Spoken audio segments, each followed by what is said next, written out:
a gente entender melhor aqui, para a gente conversar. Aí eu fui lembrando alguns trechos da letra, porque realmente é uma história. As músicas do Vicente Celestino todas são uma história. Essa virou filme, e outras dele também que viraram filme, é uma história completa.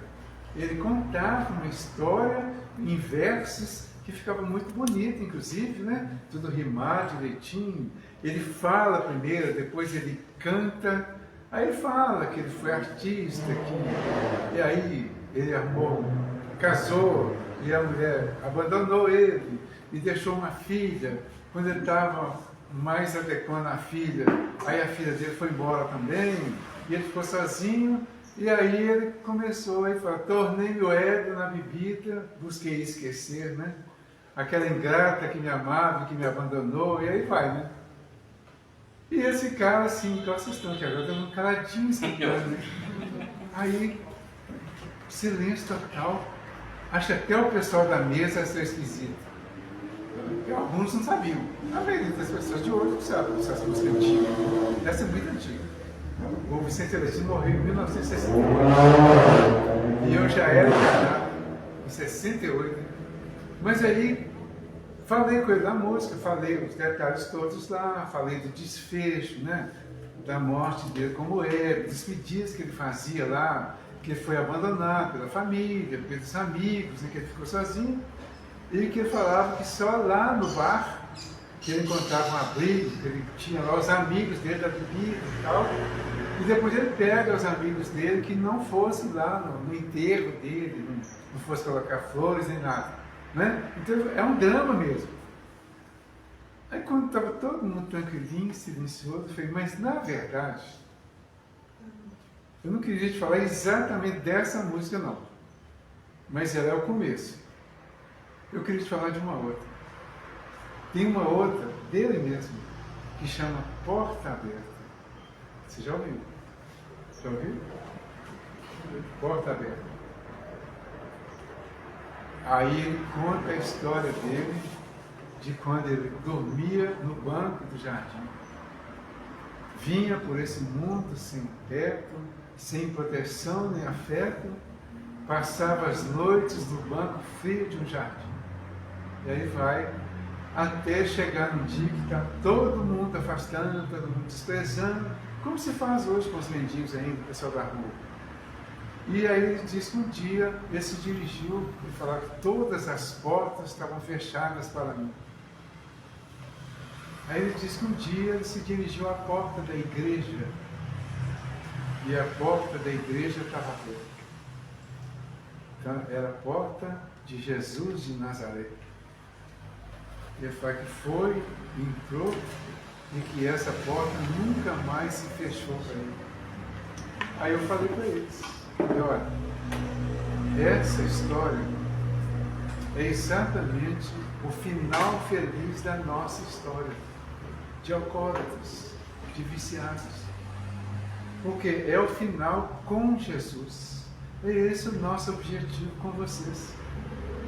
Apresentar Jesus para vocês, apresentar a crença, Deus, a religião, para que vocês entendam que não está tudo perdido, que ainda há possibilidade de reencontrar, de recomeçar e de refazer tudo.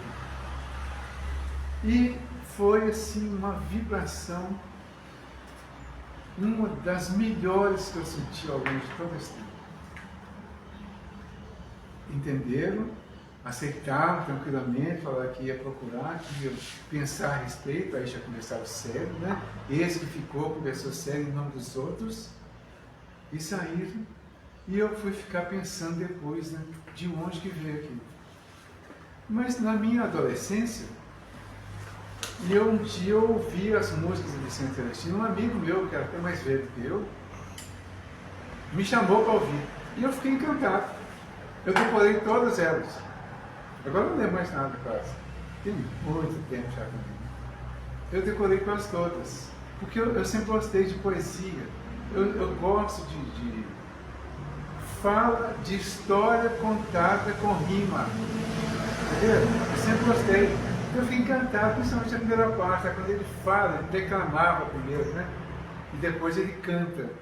Então aquilo assim, me tocou profundamente, e aí eu fui ver depois o resultado disso aí. E aí que eu estou falando isso para dar intuição. Esse registro estava na minha memória espiritual.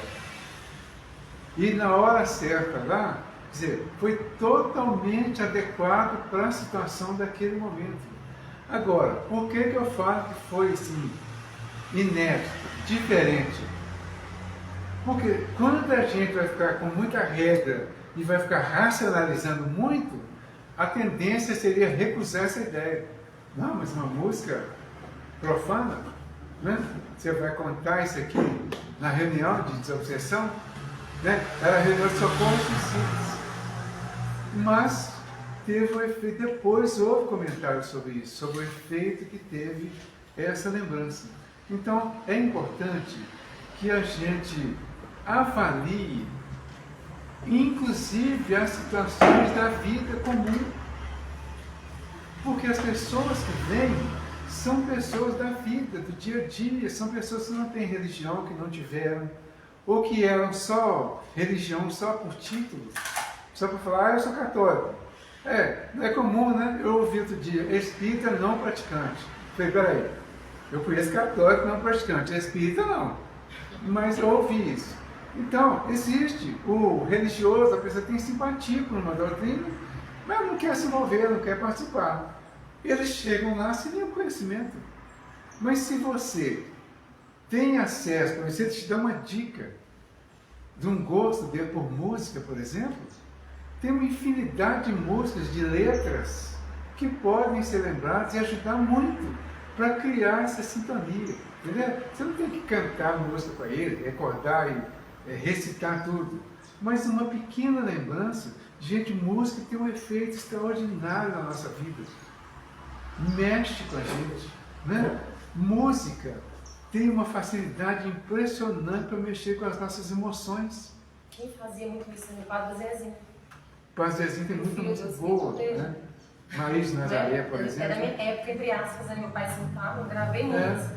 Não, é importante. Então, tem muito padre, por exemplo, tem muitas músicas religiosas, músicas espíritas mesmo, tem muitas. Se lembrar de um trecho, esse trecho pode ajudar muito na argumentação. Então, a gente precisa usar o bom senso, né? Não pode esquecer do bom senso. E usar os recursos que nós temos que possam ser úteis naquele momento lá. Menina, você queria falar, então tem bom, não deixei.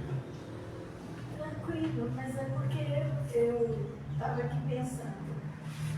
Quando você aprendeu essas músicas, provavelmente a turma lá de cima falou grava, porque lá na frente a gente utiliza. Então, assim, nós já sabemos que não há acaso no universo. Isso. Ou você acredita em Deus ou você acredita no acaso. Então, assim, tudo aquilo que nós fazemos com o intuito do bem, a gente aprende alguma coisa, é útil, é sempre útil. Mesmo que a gente não entenda na hora. Agora, um outro ponto importante, que eu nesse caso aí, foi com um traficante. Porque eles falam assim, traficante? Mas eu não tenho nada com isso, ele é traficante. Principalmente desencarnado, certo? Não tem nada com isso. Aí chega lá o cidadão, se identificou, cheio de reservas, e falou que era barra pesada, que tinha feito muita coisa errada. Aí na medida que eu fui conversando com ele, ele não sabia que tinha morrido, e não entendeu nada do que estava acontecendo. Mas na medida que eu fui conversando, a primeira pergunta que eles fazem é: tem alguém vigiando? Tem polícia? Alguma coisa assim? Eu falo, não, você está totalmente protegido, pode ficar tranquilo, aqui você veio para ser ajudado. Não importa o que você fez, você está aqui para ser ajudado. Aí ele perguntou assim, por que eu estou sendo ajudado? Ninguém gosta de mim. Eu falei, com certeza gosta. Aí ele foi se abrindo, foi contando, foi explicando a situação dele, foi abrindo lá e realmente tinha muita coisa. Aí ele tornou a falar, eu não entendo por que alguém me ajudaria depois de tudo isso que eu fiz. Eu falei, ó, deixa eu te contar uma coisa. No meio de vocês, existe um hábito bem comum que você já deve ter presenciado ou feito. É que vocês vão para uma comunidade, ajudam as pessoas lá, que normalmente são pessoas mais pobres, para elas ficarem em silêncio em relação a vocês. Aí ele falou assim, eu já fiz isso. Eu falei, pois é, então imagina o seguinte, uma mãe com os filhos passando fome. Você pegou o dinheiro e deu para comprar o gás, para comprar comida, para comprar pão. Essa mãe não sabe que você que deu, nem que você que mandou o dinheiro para você. Mas ela sabe que alguém mandou esse recurso para ela matar a fome dos filhos. Essa mãe vai ficar agradecida e vai orar pela pessoa que fez isso. E se você foi a pessoa que fez isso, essa oração de uma mãe, de um pai, de um irmão, de um parente, é a ajuda que você precisava para chegar aqui. Mas será que é isso mesmo? Com certeza é isso. Alguém orou por você com sentimento, com amor, com sinceridade, e isso fez com que você chegasse aqui para ser ajudado. Aí eu clareei tudo para ele, que ele tinha morrido, ele percebeu, aceitou imediatamente, realmente eu participei lá de um embate lá, e eu tive a impressão que eu tinha levado um tiro. Então foi esse tiro aí. Eu falei, realmente foi isso. Aí então morreu. Aceitou numa boa, mas aí perguntou, tem jeito? Eu tenho jeito? Eu falei, tem. Você tem jeito. Todos têm jeito. Aí, gente, um argumento fantástico. A história do Paulo, do Saulo, virou Paulo. As histórias bíblicas, elas têm um efeito, assim, espetacular. Para você ilustrar a ilustração, sabe? Às vezes é uma doutrinação que você vai gastar um pouquinho mais de tempo. Mas ela tem um efeito muito bom, porque nunca é um só. Então você vai, é uma doutrinação mesmo, né? É uma evangelização até. Porque é aquele silêncio, você sente a vibração do silêncio na hora. Silêncio total. Eu contei a história do Saulo para ele. Quem era o Saulo antes? Veio uma faísquinha do bolo na minha carga. De perseguidor a doutrinador. Exatamente. Contei a história dele antes, o que ele tinha feito, como ele tinha feito. Depois falei do encontro dele com Jesus no deserto e comparei, falei, esse encontro do Paulo no deserto com Jesus é o seu momento aqui agora. Você está encontrando com Jesus aqui agora. Depois, ele se arrependeu, foi estudar o Evangelho de Jesus, estudou, se preparou e voltou e se tornou o maior pregador do Evangelho de Jesus. Daí. Mas eu posso fazer isso? Não pode. Porque você tem uma experiência que poucos têm com a droga. E se você agora resolver ajudar, você tem um acesso amplo no meio para ajudar as pessoas que estão em grande sofrimento, especialmente os viciados. Se você ajudar, você ajudará essas pessoas e se ajudará muito, vai resolver muito essa história. Então agora é com você. Aí ele falou, eu vou fazer isso. Afirmou, eu vou fazer isso. E uns 2 meses depois eu tive notícia de que ele já estava integrado numa equipe e estava se preparando para ajudar as pessoas que estavam viciadas. Então, são os argumentos importantes que vêm do ponto de vista bíblico, certo? Por isso, então, mais um livro a ler, né? Vocês vão ter muito livro a ler, né? Mas é isso mesmo, tem que ler bastante, porque é isso que vai alimentar a intuição. Bom, como doutrinar, como esclarecer? Tem umas respostas que ainda interessantes.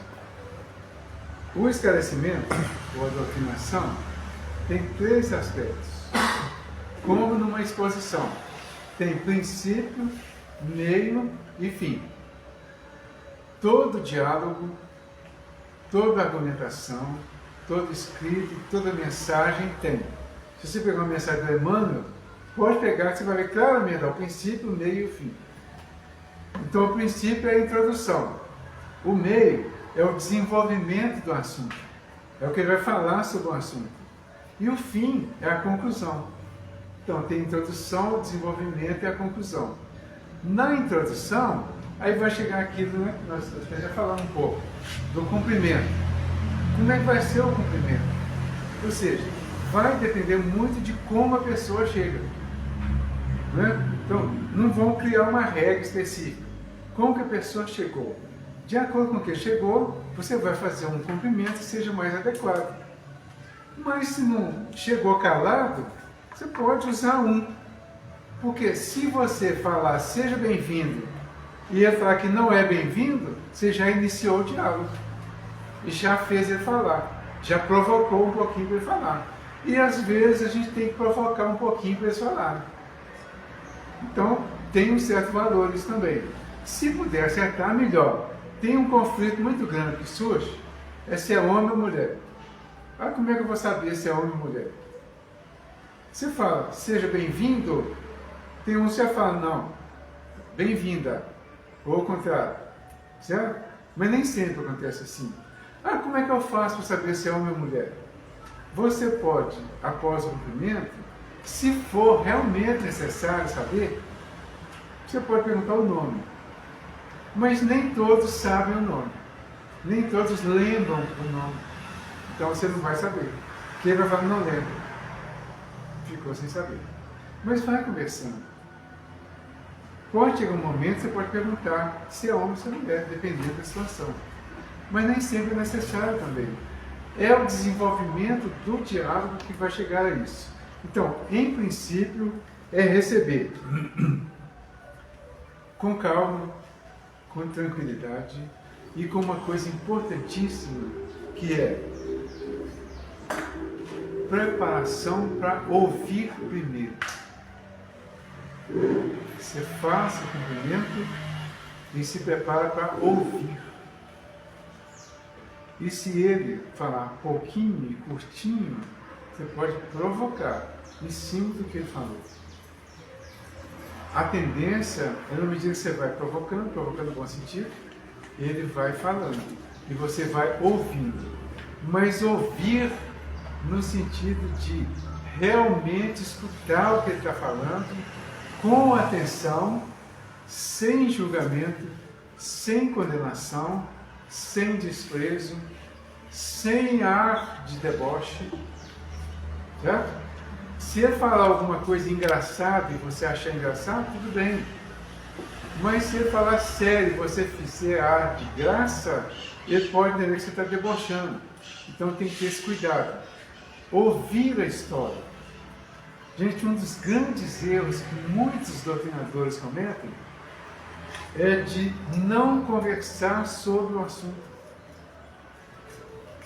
A pessoa chega trazendo um assunto. Nós não vamos, de cara, doutriná-lo, falar de Jesus para ele, falar de evangelho, de doutrina. Não.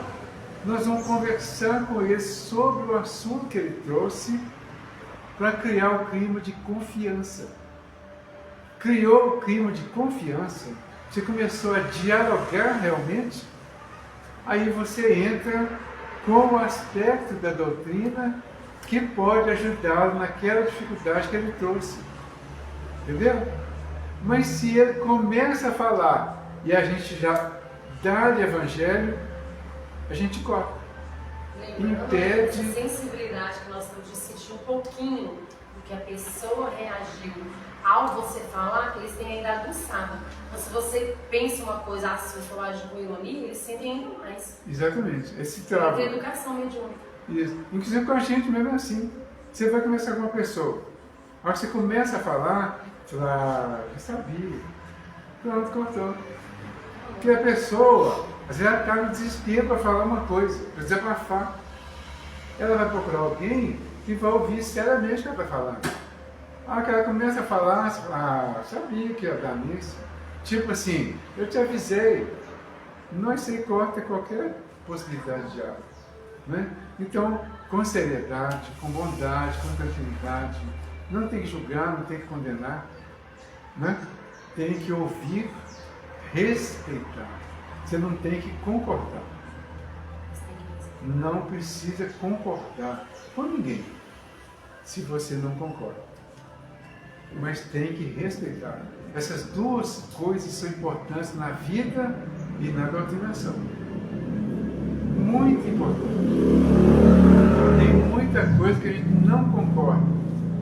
Aí a gente finge que concorda para aparentemente não ser deselegante. Mas quando você finge que concorda, você é deselegante, você está mentindo. Entendeu? O clima automaticamente pesa. Porque nós estamos tratando de vibração, de sintonia espiritual. Esse espírito, ele está numa vibração para entrar em sintonia com o médium, e assim que ele começa a falar, ele entra em sintonia com o esclarecedor. A gente cria um clima, uma vibração de energia positiva. Quando você mente, você quebra isso. Porque quem tem uma boa estrutura para manter isso e alimentar é o próprio esclarecedor, que é o que está mais consciente naquele momento. O médium está concentrado na manifestação. O espírito não sabe ainda o que está acontecendo. Tem os vibracionais que estão sustentando a reunião. Todos os outros viram vibracionais, né? Mas se você mente, você derruba muito essa vibração. Se você ridiculariza o espírito, se você critica ou fala coisas inadequadas, derruba tudo isso. Então, por isso, esse cuidado é importante. Aí você então, recebe o espírito, inicia a conversa, entende o que ele falou. Qual é a história dele? Qual é o problema que ele traz? Qual a dúvida? Qual o conflito? Qual o sofrimento? Entenda isso. Respeite isso. Valorize isso. Porque a nossa dor, para nós, tem um valor muito grande. Porque a nossa dor, eu estou sentindo, a minha dorzinha no dedinho aqui, ó, eu estou sentindo, vocês não. Tá? Então, para mim, ela tem um valor que eu preciso do respeito de vocês para que a minha dor seja amenizada através de vocês. Certo?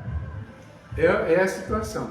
Você ouviu, entendeu a história, converse com ele sobre o fato, o acontecimento. Ele está ali, em princípio, para falar sobre aquilo.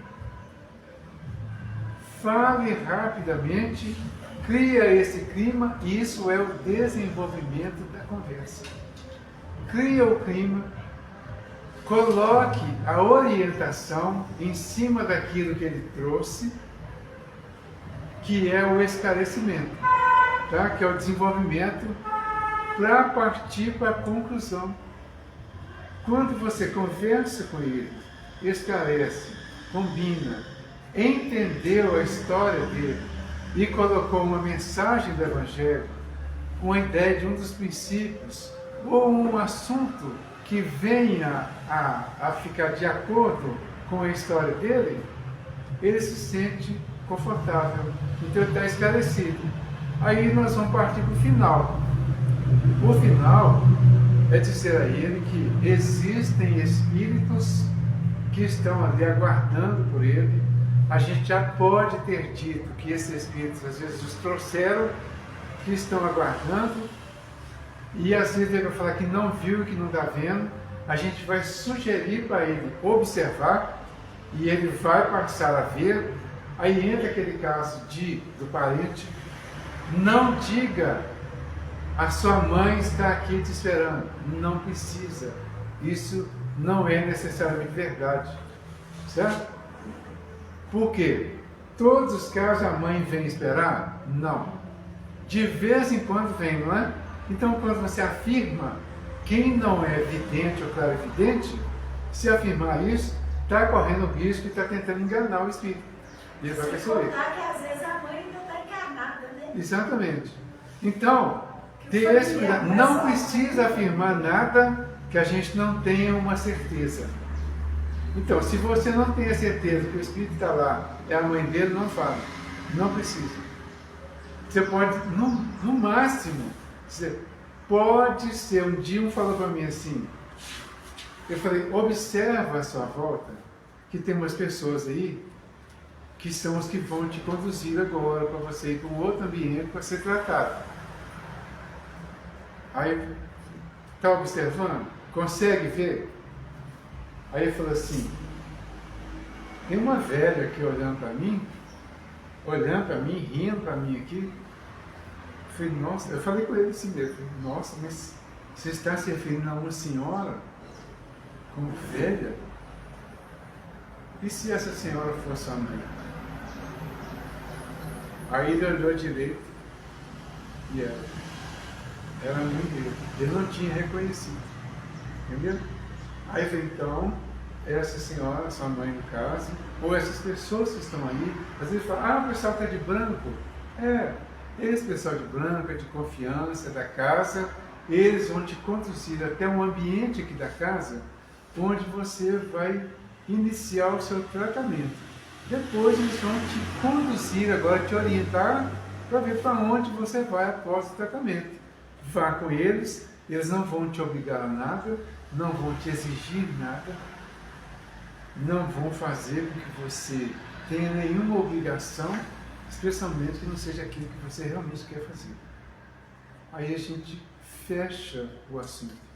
É importante saber o fechamento, para não ficar sem saber o que falar com o espírito. Entendeu? Você quer falar? Não, essa colocação mesmo do falar da mãe, eu falo assim, geralmente a gente, quando eu trabalhei nas obsessões, falava, tem dois espíritos do seu lado, você se reconhece? Aí ele olhava, igual eu falo, às vezes não reconhecia, você falava que estava de branco, talvez você questão, ele reconhecia o parente, aí falava isso, você pode falar. Então, afirmar, eu já vi várias vezes, tem gente que afirma, sua mãe está aqui te esperando. Não precisa, seu pai, sua mãe, seu irmão, seu pai, não precisa. Pode estar diferente, você não afirmou. Quando você fala pode estar, você pode estar sendo intuído. Como pode estar sendo intuído também por falar que é a mãe. Mas é arriscado, não precisa correr esse risco de derrubar o que você falou, porque por assim você tem que enganar. Entendeu? Então não precisa. Fala dos espíritos que estão ali para ajudar, para conhecê-lo, para cuidar dele a partir daquele momento ali, e ele vai ser conduzido para um ambiente onde ele será melhor ajudado, melhor aceito, melhor ambientado. E depois ele vai ser conduzido para outros lugares. Okay? Vocês não falam nada, não? Vai ser bem claro que a pessoa não tente mentir. Você tentar mentir para alguém que você está vendo um espírito ali, ou tentar chutar algo que você não tem certeza, não vai dar certo. Talvez ele conseguiu introduzir, conseguiu lhe desenvolver, mas no final vai ser feio para você mesmo. Não tente adivinhar aquilo que você não está vendo, que você não tem certeza. E não vai funcionar. Eles veem isso. Isso. Em relação ao caso dos desencarnados em estado, seja em droga,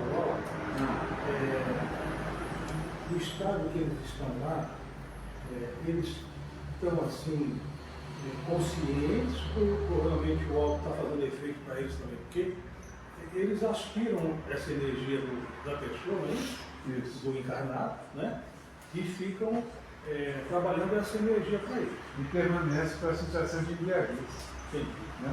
No caso da droga, não levantou. Isso.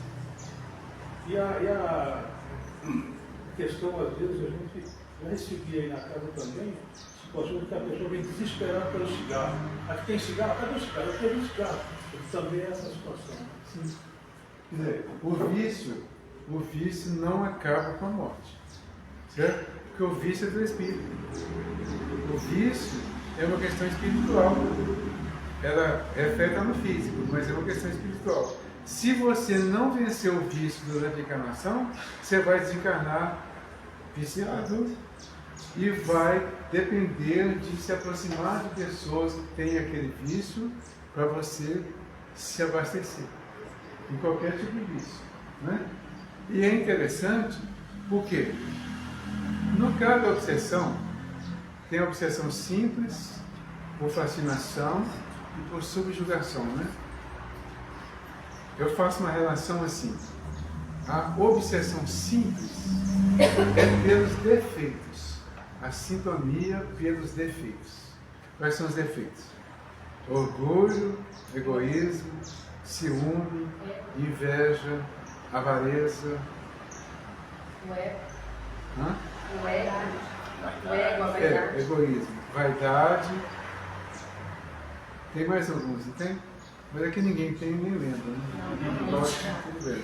Então, esses são os defeitos.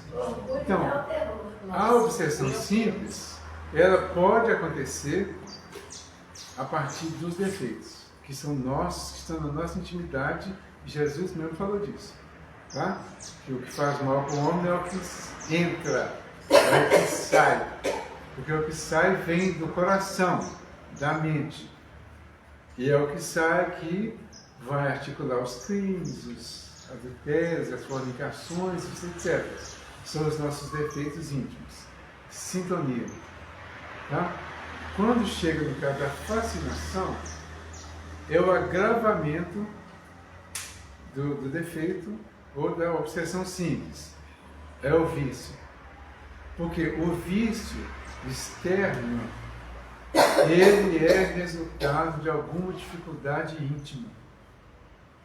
Quando você fuma, quando bebe, quando você usa qualquer tipo de droga, nesse sentido de vício, jogo, tudo que é vício externo, você está externando uma dificuldade que tem dentro, que não sabe, mas que não consegue resolver. Aí você apela para uma situação externa que vai iludir isso. Certo? E aí, em princípio, você vai usar uma droga, por exemplo, que vai te sedar um pouco, vai te tranquilizar, e vai parecer que foi muito bom, mas logo depois você vai ter que usar de novo, porque o efeito passa, e de novo, e de novo, e de novo, e o dia está viciado. Certo? Está viciado, o defeito continua e o vício também. Mas então, no vício, a ligação é por necessidade. Aí, mas espírito tem necessidade? Tem. Difícil de atender o vício. E como que ela atende? Ele desencarna. Não suporta ficar sem o vício. Ele volta para a Terra. Na maioria das vezes, eles são permitidos permanecer aqui na Terra, no ambiente onde eles viviam às vezes, e no contato com as pessoas com quem conviviam ou com quem tenham os vícios que eles ainda estavam ligados nele. É permitido pelo plano espiritual porque esses espíritos acabam aumentando a própria dor e ativando a dor dos viciados aqui para que eles se conscientizem também e larguem o vício. Existem pessoas que têm um vício relativamente equilibrado e de repente ela começa a acentuar, vai aumentando, aumentando, aumentando, principalmente no alcoolismo. Quando ela começa a aumentar, é que ela chama a atenção da família para buscar um tratamento. Daí no tratamento ela pode se livrar do vício.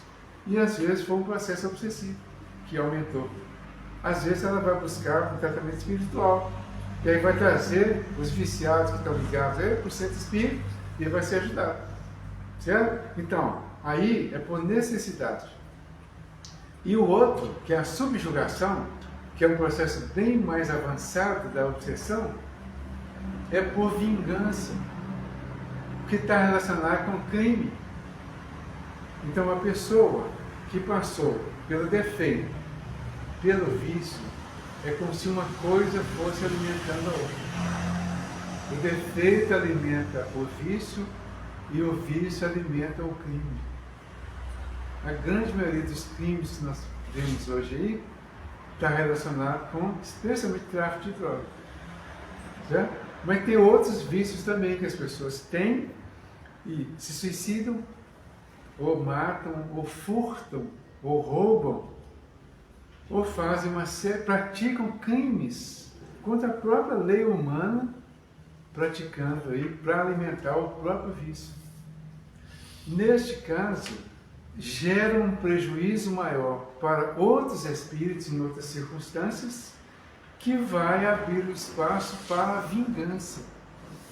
É quando a obsessão tem uma situação muito mais agravada, porque nesse caso a pessoa já está com as portas todas abertas.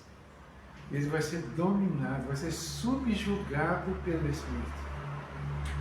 Então, nessas três situações, nós vamos encontrar processos obsessivos e vamos encontrar uma grande quantidade de clientes para as nossas reuniões de desobsessão.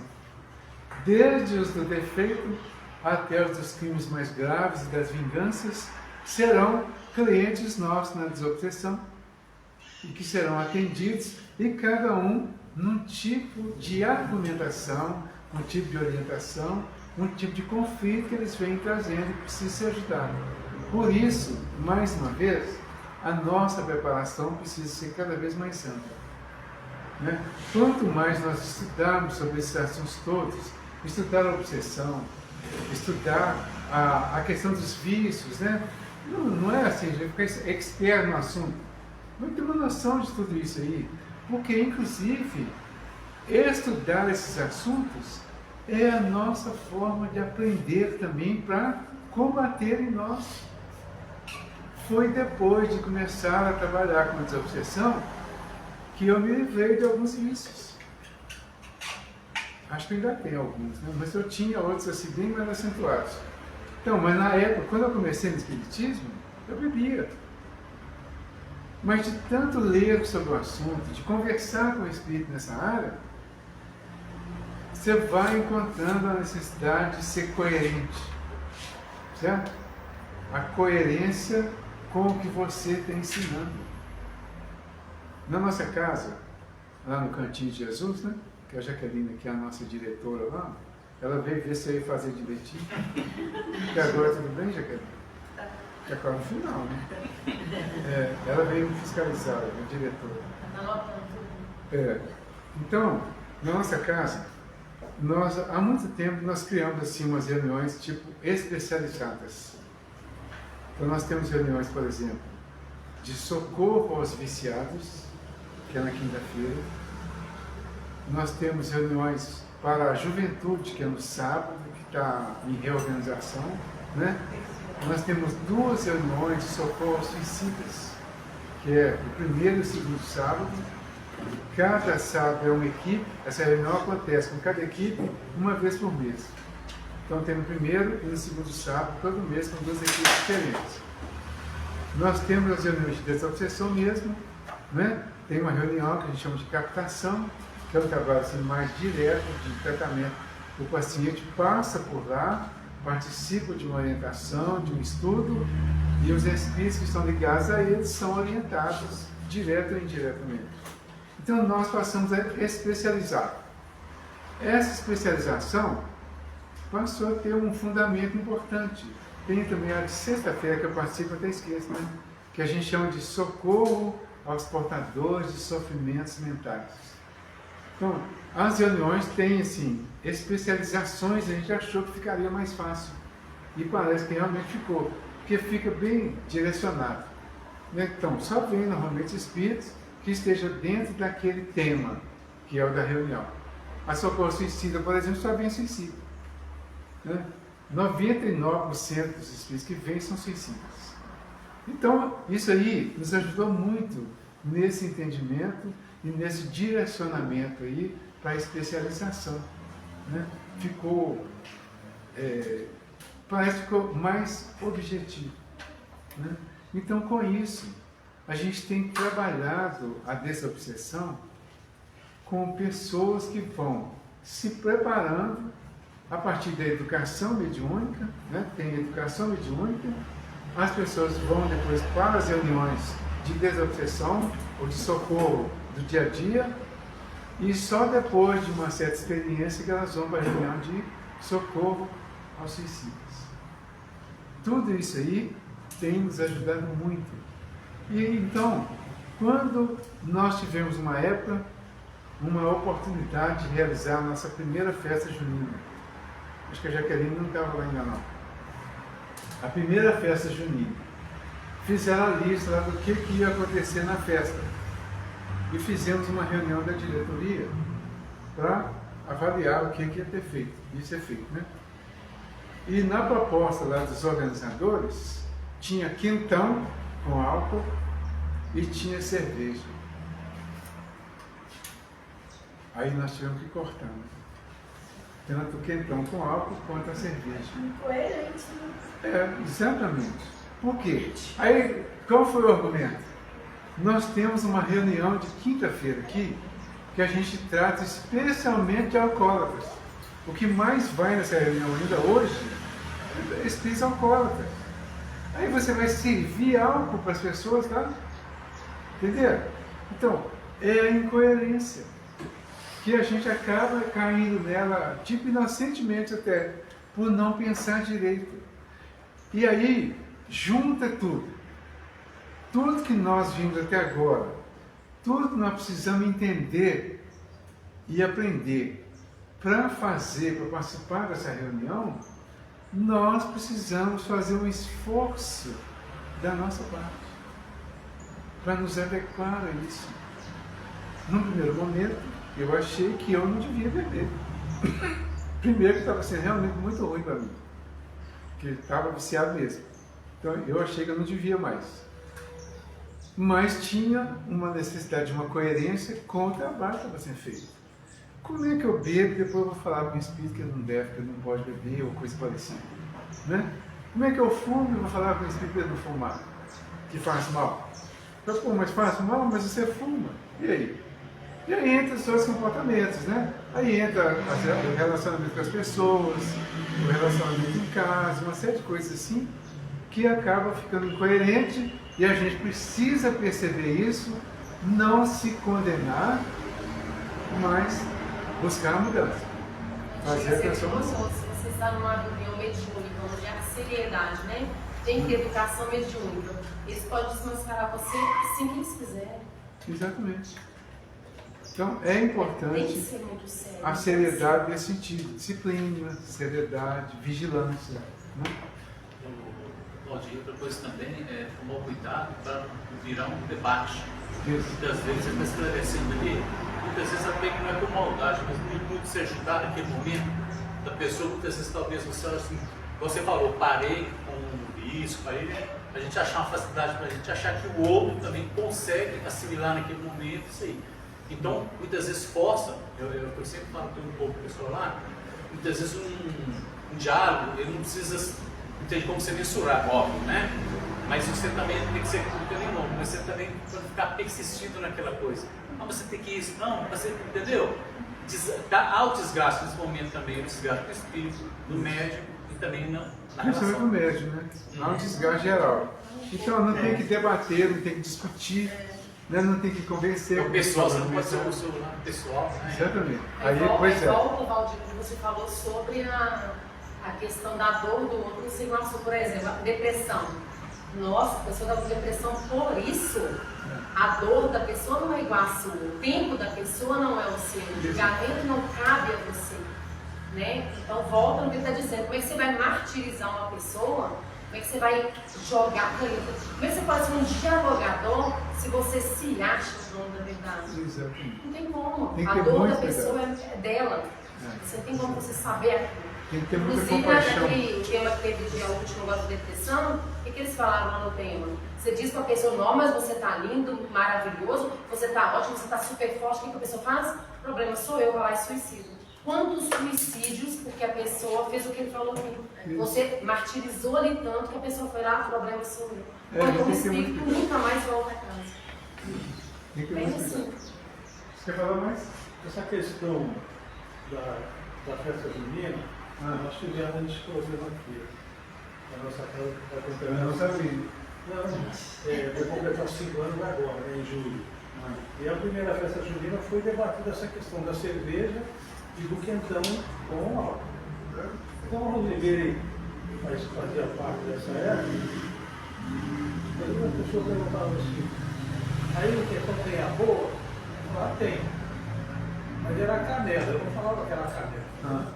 Porque o quentão que eu faço, a pessoa acha que tem, porque, né, Rosa? Não fica. É muito bom, canela e sal. Então o pessoal toma assim com uma felicidade. Então é como você falou, você tem que fazer um jogo, né, para não criar um problema. Porque tem pessoas que não tem problema uma lata de cerveja, mas é que, como você falou, as entidades vão chegar. E isso é complicado. É a técnica do AA. Evite o primeiro gole. Imagine que você foi quem deu o primeiro gole. Quem te deu o primeiro gole? Foi o centro espírita. Eu fui lá para tratar no centro espírita e tal, participar lá. Já estava tratando o AA também, né? Já estava evitando o primeiro gole. Aí eu vou lá no centro, na festa do centro, eu chego lá, tinha cerveja, tinha quentão, aí, tudo bem, vou fazer. Entendeu? Então, é os cuidados que a gente tem que ter com a coerência, que muita gente vai chamar de fanatismo. Nesse dia eu fui muito chamado de fanático, porque eu era presidente da casa na época. E eu falei, de jeito nenhum. Ainda bem que você pensou. De jeito nenhum, sem chance. Radical. Mas falaram comigo, isso é fanático, isso é fanatismo, não tem nada a ver, todo mundo bebe socialmente. Eu não bebo socialmente, conheço muita gente que não bebe socialmente e conheço o esquema do AA. Então o esquema do AA é evite o primeiro gole, porque todos nós sabemos que não existe quinto, sexto, 10º gole sem ter começado o primeiro. Certo? Então, evite o primeiro. Depois é uma questão. A espiritualidade que está ali. Você tomou o primeiro, aí não. Aí eles intuem a tomar mais. Isso. Então, exatamente. Tá. Nós somos diferentes, nem todos têm controle. Aquele que é o alcoólatra começou socialmente. Isso. Aqui, eu fiz umas anotações. Há muito tempo eu fiz isso. Assim, alguns pontos a serem analisados sobre a doutrinação. Respostas a perguntas que não foram feitas. O Espírito fala uma coisa e a gente responde outra para ele, não tem nada a ver. Certo? Parece que estamos com dificuldade para ouvir as pessoas na linguagem delas. Isso é geral, não é só na doutrinação, não. Aí, ficamos forçando para trazê-las à nossa maneira de pensar. Isso acontece no dia a dia e vai acontecer lá. Expositores. É chato falar isso, né? De repente estou falando de mim mesmo. Mas expositores. Você chama o expositor. Fala, meu amigo, o seu tema é esse. Ele chega lá e fala o título do tema e viaja. Viaja. Certo? E isso é muito mais comum do que a gente imagina. Eu não assisto muito não, porque quando o pessoal está expondo aí, eu também estou em algum lugar. Então eu acabo não assistindo tanto. Mas já vi algumas vezes. Você convida, a pessoa é convidada para falar de um determinado assunto, então ter o cuidado para falar sobre o assunto, no caso aqui, que a pessoa trouxe. Não é para concordar, não. É para conversar com ele sobre o assunto, para criar um clima, para fazer a mudança, a revirada, para chegar onde nós queremos chegar. Agora, de preferência, conversar com ele sobre um tema evangélico que tem a ver com o assunto que ele trouxe. Senão você vai falar de um assunto que não tem nada a ver, não vai ajudar, não vai ilustrar para ele. Então, por exemplo, o cara que quer mudar de vida, que tem um tipo de vida difícil, que quer mudar. A história do Paulo é fantástica para isso. Né? Tem a história do perdão. O perdão, 70 vezes, 7 vezes. A importância de perdoar para quem está pensando em vingança. Aí você conta a história de Jesus conversando, Pedro perguntando se era para perdoar até 7 vezes, 7 vezes. Fala que não é até 7, é até 70. Totalmente dentro do assunto do perdão, da necessidade. Jesus estava usando a exponenciação, né? 70 vezes 7 vezes 70 vezes. Exatamente, 490 vezes. Então, usar. Aí de repente, eu decorei um texto evangélico, né? Aí agora eu vou usar a doutrinação. Mas tem a ver com o assunto? Se não tem a ver com o assunto, não use. Não, vai dificultar o entendimento. Tem a ver, use. Dá para encaixar, por exemplo, esse que eu citei aqui do capítulo 6 do Evangelho no Espiritismo. Alguém sabe qual é o capítulo 6 do Evangelho no Espiritismo? Vou falar nisso? Não tinha feito essa pergunta hoje ainda. Capítulo 6 do Evangelho no Espiritismo. Às vezes ajuda também. Pode pegar na Eu sei.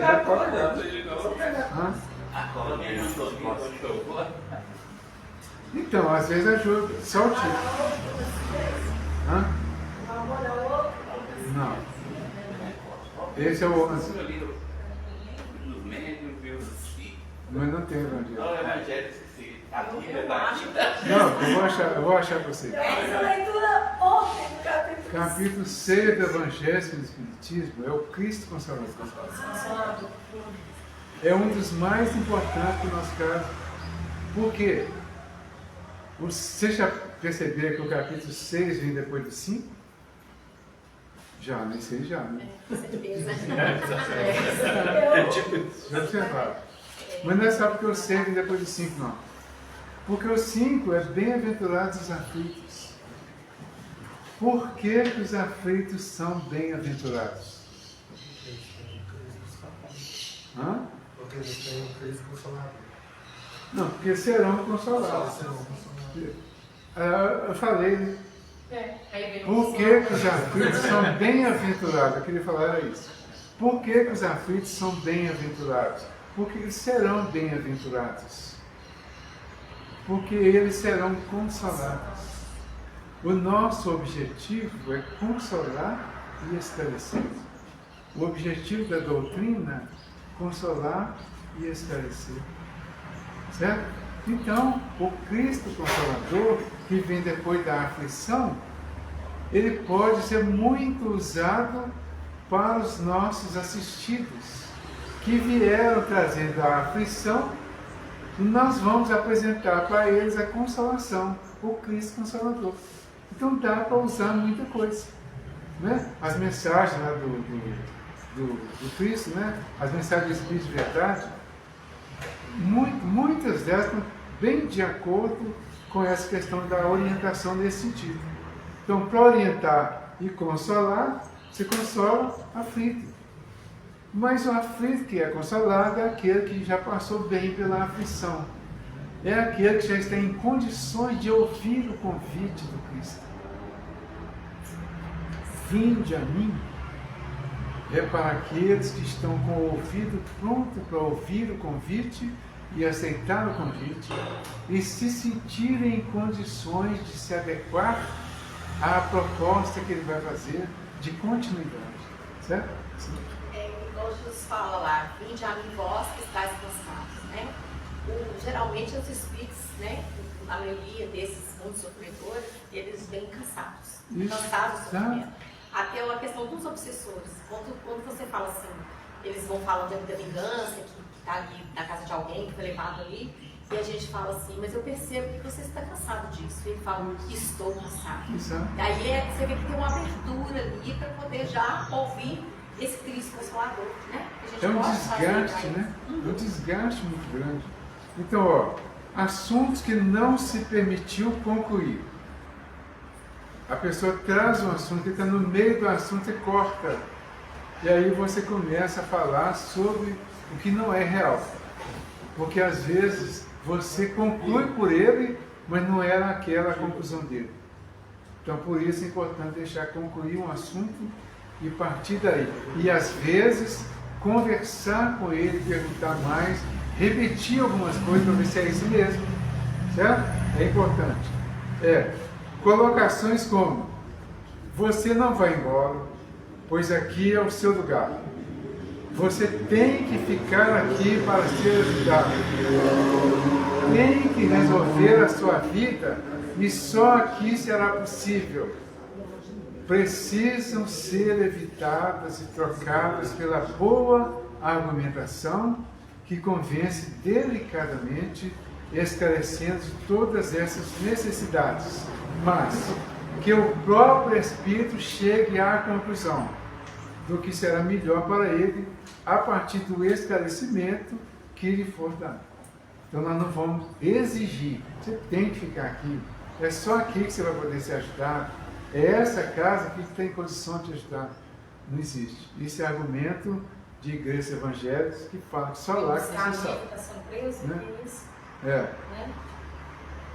É normal quando ele chega na reunião e não quer ficar lá e o dirigente, o dialogador, fala, então vamos embora, pode ir. É normal. Você o recebe, dá as boas-vindas para ele de alguma forma, e ele fala: eu não quero ficar aqui, eu não queria vir aqui, não vou ficar aqui, não quero ficar aqui. Mas você não tenta. Meu irmão, você tem o livre-arbítrio. Você foi trazido aqui para ser ajudado. Nós estamos aqui dispostos a te ajudar. Mas se você não quer a nossa ajuda, fique à vontade então. Aí sabe o que alguns falam? Já viram? Assim, você está me mandando embora? Já muda na hora. Aí eu já respondi uma vez: estou. Eu respondi um dia: estou. Mas você está me mandando embora? Vocês não me trouxeram aqui para conversar comigo? Falei: nós trouxemos para você conversar, para a gente conversar. Mas você não quer conversar? Nós estamos te liberando para você usar o seu livre-arbítrio. Agora eu vou ficar. Não, é porque nós não basta vocês, né? Fala assim: não, é porque está acontecendo isso. Aí ele resolve conversar, certo? Outra coisa aqui, ó. Doutrinação como interrogatório policial. Imposição, insistência, tentativa de indução, avaliar o que estamos perguntando e se é realmente necessário naquele momento. Se é ético e discreto. Evitar fazer imposições a não ser em caso de extrema necessidade, optando sempre pelo diálogo antes de mais nada. Respeitar o livre-arbítrio, não insistindo em coisas que ele não quer aceitar. Conduzir, sim, ao entendimento do Evangelho e da vida, mas com suavidade e respeito, para não parecer que estamos simplesmente induzindo ao nosso ponto de vista. Certo? Comentários falando de si mesmo. Então o Espírito chega lá e começa a contar a história dele, que parece com a minha, aí eu vou contar a minha história para ele. Certo? Não é adequado, não é agradável. Então, das suas virtudes ou dos seus defeitos. Às vezes a gente pode admitir que tem defeito, para fazer até uma espécie de uma igualdade. Agora, você relacionar os seus defeitos, não, meu irmão, eu também sou defeituoso assim, eu bato a minha mulher todo dia, xingo os meus filhos, brigo com meus vizinhos, ninguém, você não vai acrescentar nada. Né? Se eu falar, você tem defeito, mas eu tenho, muitos, tenho. Estou aqui aprendendo junto com você, já até falei isso, né? Estou aqui aprendendo junto, quando eu te falo, eu escuto, quando eu escuto, eu aprendo. E quando eu aprendo, eu vou me esforçando para colocar em prática, mas ainda não consegui tudo. Pronto, cortou. Uma coisa que era muito comum, que eu já ouvi muito, tipo assim: eu lhe dou a minha palavra, acredite em mim, não faça isso. Porque a nossa palavra para eles pode não valer nada. Certo? Até que ele entenda realmente a sua palavra, e nada vai ser a mesma coisa. Você está induzindo ele a largar o grupo dele e aí procurar um lugar que ele não tem a menor ideia do que está acontecendo. Você apresentou a morte dele para ele, e ele ainda está confuso com essa questão da própria morte. Ele ainda não sabe se ele realmente morreu ou não. Então ele não vai acreditar, não vai confiar. Então, acredite em mim, é como se nos colocássemos como infalíveis, verdadeiros e absolutamente certos. É preciso usar o bom senso. A última aqui, ó. Doutrinação e evangelização com assuntos que não combinam com os expostos pela pessoa. Já falei isso. Eu repito isso muito até, porque é importante conversar sobre o assunto. É só a gente se analisar. Se analisa. Você vai conversar sobre um assunto que você precisa falar sobre aquilo, desabafar. A hora que você chega... Vou contar um caso meu agora. Pequenininho. Um dia uma pessoa ligou para mim e nesse dia eu estava vivendo um problema muito grave naquele momento. Muito sério, eu estava muito chateado com a situação. Aí uma pessoa que sempre ligava, que era até da fraternidade também, ela ligou para mim, e aí, Valdir, tudo bem? Eu falei, não tá bom, hoje eu estou assim com um problema grave aqui para resolver.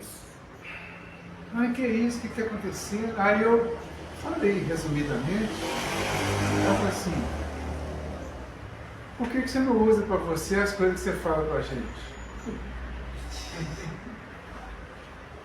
Aí eu pensei assim, né? Não falei não, eu pensei, não era isso aqui, eu. Porque tem hora que não é, gente. Tem hora que você quer alguém para chorar com você. Você quer alguém para te oferecer o mundo, para você deitar e chorar, sem condenação. Tem hora que todo mundo precisa disso. Então tem hora que precisa perceber isso, oferecer esse ombro para a pessoa chorar. Depois você conversa com ela, se for o caso. Se não for, sugere que ela durma, descanse, relaxe. E no outro dia, numa outra situação, ela volta para continuar a conversa e o esclarecimento. É preciso desenvolver tudo isso. É preciso desenvolver uma sensibilidade, um sentimento pelo ser humano. É preciso desenvolver a empatia. Nos posicionar no lugar do outro, a mensagem de João de Anjos chama atenção para isso. Você poderá estar no lugar onde eles estão hoje. Hoje é ele que te procura pedindo ajuda. Amanhã pode ser você procurando por ele pedindo ajuda. Ele estará encarnado e você desencarnado e com uma dúvida que você vai acabar precisando dele para te esclarecer. Né? Então, tudo isso precisa ser muito bem pensado, bem trabalhado, bem organizado. Como nós precisamos de registros melhores para fazer tudo isso, eu tenho um livro. Esse livro é o seguinte, chama Diálogo com as Sombras, do Hermínio Miranda. Esse livro é o do meu amigo Vanderlei. Vanderlei era um companheiro nosso lá, que começou a frequentar a casa, ficou pouco tempo lá, teve um câncer e se encarnou assim, relativamente rápido, né? E ele tinha uma biblioteca considerável. Então a esposa dele, a Andréia, me chamou um dia e falou, eu estou desfazendo a biblioteca do Vanderlei, estou doando alguns livros. Pega aqui os que você quiser. Aí eu fui bem modesto, peguei só alguns. Dentre eles esse aqui, que é um dos livros que eu gosto muito, e foi um dos primeiros livros que eu li. Porque tinha tudo a ver com a doutrinação, que é a coisa que eu fiz a vida toda. Peguei esse, mas quando eu cheguei em casa eu vi que eu tinha um lá, que era dos mais antigos. Eu estou com ele lá, os dois lá, a dupla, já tem um tempinho. Então hoje eu resolvi trazer e presentear alguém. Certo? Aí eu vou presentear alguém na lista, todo mundo assinou a lista? Então na lista ela tem um número. Né? Eu coloquei, até tomei a liberdade de colocar, né, o nome, o número na lista lá. Aí, eu acho que você que chegou bem depois, não foi? É você que vai falar um número para mim. Você vê para mim lá na lista lá? Fala um número para mim, vê até qual que é o último aí, Jaqueline. 13. Hã? O último é 13. 13? Todos assinaram? Hã? Todos Todos assinaram. 13. Então, de 1 a 13. Fala para mim o número de 1 a 13. Hã?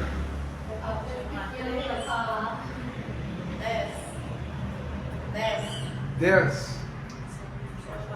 Pode. Sônia Aparecida Nascimento. Pai, eu? Sônia Aparecida Nascimento. Nossa, Sônia, eu acho uma coincidência tão grande. Ela vai me emprestar. Por quê? Eu acho uma Deixa eu falar coincidência uma tão coisa. Ontem nós fazemos um estudo, e aí esse livro. Você estudou E eu falei, eu preciso ter esse livro. Eu Desse vou aqui? comprar esse livro. Esse? Ou vai receber um presente.